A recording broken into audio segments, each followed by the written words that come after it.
차용증은 차용 증서의 준말로서 차용증의 한자식 표기는 빌릴차, 쓸용, 증거증입니다. 무언가를 빌리면서 쓰는 증서라는 의미를 담고 있습니다. 차용증은 일상생활에서 널리 사용되는 용어이고 법에서는 금전 소비대차 계약이라는 용어를 사용하고 금전 소비대차 계약서를 작성하고 있습니다. 차용증을 작성해도 법적인 효력이 발생하는 데는 아무런 문제가 없습니다. 차용증은 금전이나 물품을 빌리거나 빌려주고자 할 때 채권자와 채무자 사이에서 작성하는 문서입니다. 일반적으로는 금전을 거래할 때 작성하는 문서라고 보면 됩니다. 채무자가 지급기한에 맞춰서 빌린 돈을 갚는다고 하면 문제될 부분이 전혀 없겠지만 채권자 입장에서는 채무자가 빚을 갚지 않을 경우를 대비할 필요가 있습니다. 이럴 경우 채권자는 법원에 소송을 제기할 수 있고 이때 미리 작성해둔 차용증을 증거자료로 제출하면 재판에서 이기는데 중요한 요소로 작용할 수 있습니다.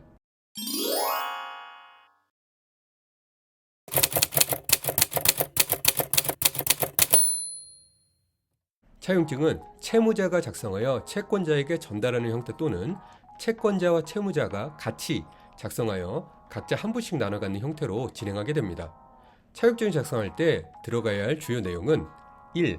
채권자와 채무자의 인적사항 2. 채무자가 채권자에게서 빌리는 금액 3. 빌리는 금액에 대한 이자의 비율 및 이자 지급 시기 4.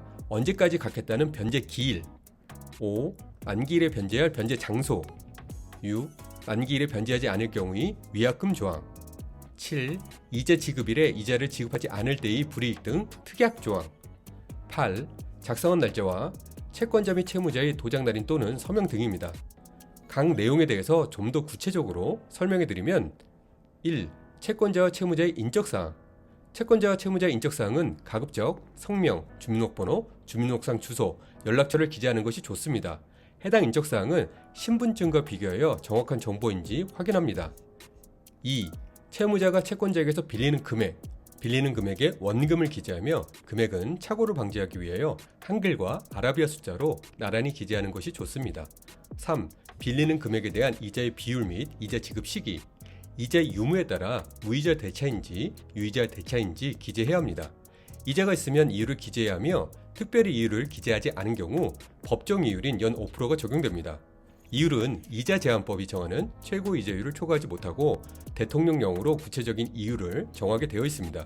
현재는 20%가 최고 이자율이고 이 부분은 법 개정에 따라 변동될 수 있습니다. 이자 지급 시기는 매월 특정한 날짜에 지급할 수도 있고 원금을 변제할 때 한꺼번에 지급할 수도 있으며 돈을 빌릴 때 이자를 먼저 받는 선이자 약정도 가능합니다. 4. 언제까지 갚겠다는 변제기일 변제기일은 당사자 사이에 돈을 갚기로 정한 날을 의미합니다. 변제기일은 연, 월, 일을 정하여 정확히 적는 것이 좋습니다.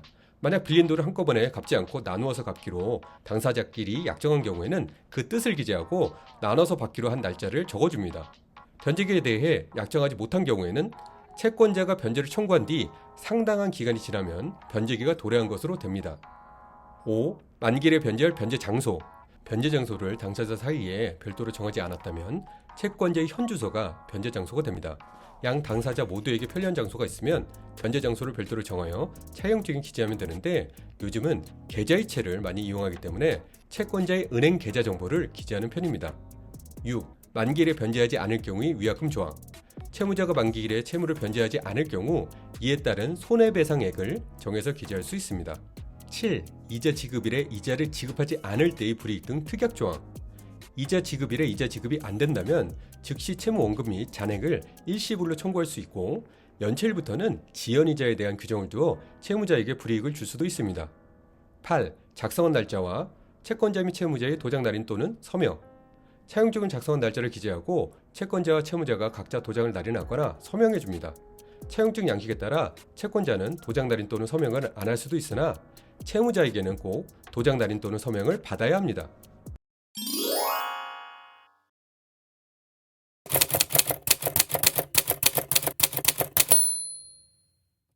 1. 금전거래 시 계좌이체 이용 돈을 빌려줄 때 계좌이체를 하여 채권자가 채무자에게 금전을 지급한 사실을 근거로 남겨놓고 차용증을 작성하여 금전을 지급한 목적이 증여나 양도 등이 아닌 대여라는 근거를 남겨놓는 게 좋습니다. 왜냐하면 법적인 분쟁 발생 시 채무자가 금전을 지급받은 사실이 없다고 주장하거나 금전을 지급받은 사실은 있으나 빌린 게 아니라고 발뺌할 수도 있기 때문입니다. 2. 차용증 주요 내용 필수로 작성. 차용증 내용을 명확하게 작성하지 않으면 채무자는 금전거래 자체를 부인하면서 돈을 갚지 않으려고 할 수도 있고, 채권자는 변제기한보다 일찍 금전 상환을 요구함으로써 채무자의 변제기획에 큰 차질이 생길 수도 있습니다. 차용증 주요 내용을 빠짐없이 기재하여 추후 논란거리를 없애는 게 좋습니다. 3. 채무자의 인적사항을 확인. 변제기한이 지났음에도 채무자가 금전을 변제하지 않는 경우 채권자는 독촉뿐만 아니라 법적인 조치도 진행할 수 있습니다. 이때 채무자의 인적사항이 거짓 정보라고 하면 법적인 조치를 하더라도 승소 판결을 받기 힘들게 되거나 승소 판결은 받는다고 하더라도 집행하지 못하는 상황이 발생할 수 있습니다. 그러므로 채무자의 인적사항은 신분증을 통하여 성명, 주민등록번호, 주민등록상 주소를 확인하고 연락처도 확인하는 게 좋습니다. 4. 금전 소비대차 계약서 공정 고려. 채무자가 금전을 지급하지 않을 경우 채권자는 법원을 통해 소송을 진행해야 합니다. 소송 진행 시 몇 개월이 소요되기 때문에 시간과 소송을 위한 추가 비용이 만만치 않게 소요됩니다. 공증사무실을 통해서 금전 소비대차 계약서 공증을 받는다면 금전에 대한 지급 기한이 지났을 때 공증사무실에서 바로 집행문을 발급받을 수 있습니다. 해당 집행문을 통해서 상대방이 재산에 압류를 하여 채권을 회수할 수 있으므로 단순히 차용증만 작성하지 말고 공증사무실을 통해서 공정조서 공증을 받는 부분을 고려할 필요가 있습니다. 5. 차용증 회수. 채권자는 금전을 빌려줄 때 차용증을 받아야 하고 채무자는 금전을 갚을 때 본인이 작성했던 차용증을 회수하는 게 좋습니다.